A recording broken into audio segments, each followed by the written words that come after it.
ভাল পৰিৱেশ। আজি আমি মনাকুছি পঞ্চায়তৰ একচুৱেলি আগতে এটা ৰাউণ্ড মাৰি গৈছোঁ, দুটা চুবুৰীত আহিব লগা আছিল, কয়াজানি আৰু আমাৰ হাদলা কলিতা চুবুৰী। দুইটা চুবুৰীতে গ'লোঁ, খুব ভাল লাগিল। সন্মানৰ আই মাতৃসকল ওলাইছে, এই গাঁৱৰ অতি জ্যেষ্ঠ সন্মানৰ ব্যক্তিসকল ওলাইছে, ডেকা শক্তি ওলাইছে। নিশ্চিতভাৱে আমাৰ মিত্ৰ গোষ্ঠীৰ বিজয় সাব্যস্ত হৈছে। কেৱল আনুষ্ঠানিকতা বাকী আছে। 7 তাৰিখে ৰাইজ হিল্লোল ভাঙি ওলাই আহি পদুম আৰু হাতীৰ ছবিত ভোট দিব, কোনো দ্বিমত নাই। আৰু সৰহ সংখ্যক আসন সমগ্ৰ অসমতে যিখিনি এলেকাত পঞ্চায়ত নিৰ্বাচন অনুষ্ঠিত হৈছে, আমাৰ জিলা পৰিষদে হওক আঞ্চলিক পঞ্চায়ত দখল কৰিবলৈ সক্ষম।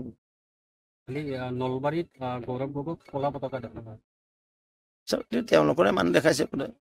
নলবাৰীতো আৰু গৌৰৱ গগৈৰ একো অৱদান নাই।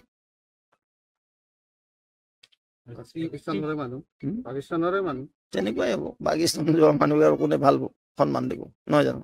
সেই ভূমিত কাইলৈ 43টা কিবা যে এইবিলাকৰ নিৰ্বাচন আয়োগে কৰিব, য'ত কিবা খেলি মেলি আছে, কমপ্লেইন আছে, ৰিপোৰ্ট নিশ্চয়। কংগ্ৰেছৰ ভৱিষ্যত কেনে দেখিছে 26 এতিয়াতো আৰু শেষেই বাৰু।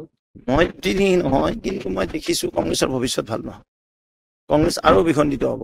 আজি এইটোৱে কৈছোঁ। কংগ্ৰেছে আশা কৰিছে যে আপোনালোকৰ দলৰে যিবিলাক নিৰ্দলীয় প্ৰাৰ্থী তেওঁলোকে তেওঁলোকৰ প্ৰাৰ্থীক কংগ্ৰেছৰ প্ৰাৰ্থীক জয় কৰাত সহায় কৰিব।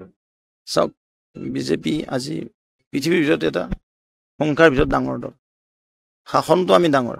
আজি সমগ্ৰ দেশতে সৰহ সংখ্যক মেক্সিমাম চিট মানে ৰাজ্য ভাৰতীয় জনতা পাৰ্টি আৰু মিত্ৰ গোষ্ঠী অৰ্থাৎ NDA দখলত আছে। আজি অসমতো আমি কণ্টিনিউৱাছ 2টা টাৰ্ম থাকিছোঁ, আৰু 26তো জনাদেশ ভাৰতীয় জনতা পাৰ্টি NDAৰ সপক্ষে আহিব। কংগ্ৰেছ হতাশাগ্ৰস্ত হৈছে। কংগ্ৰেছে ক'ত কেতিয়া কি ঠিক কৰে হিচাপ নাই। তেওঁলোকে একচুৱেলি দেশৰ দ্ৰোহীৰ নিচিনা কেৰেক্টাৰহে মই দেখিবলৈ পাইছোঁ। তেওঁলোকে ভাৰতৰ বদনাম বিদেশত কৰে।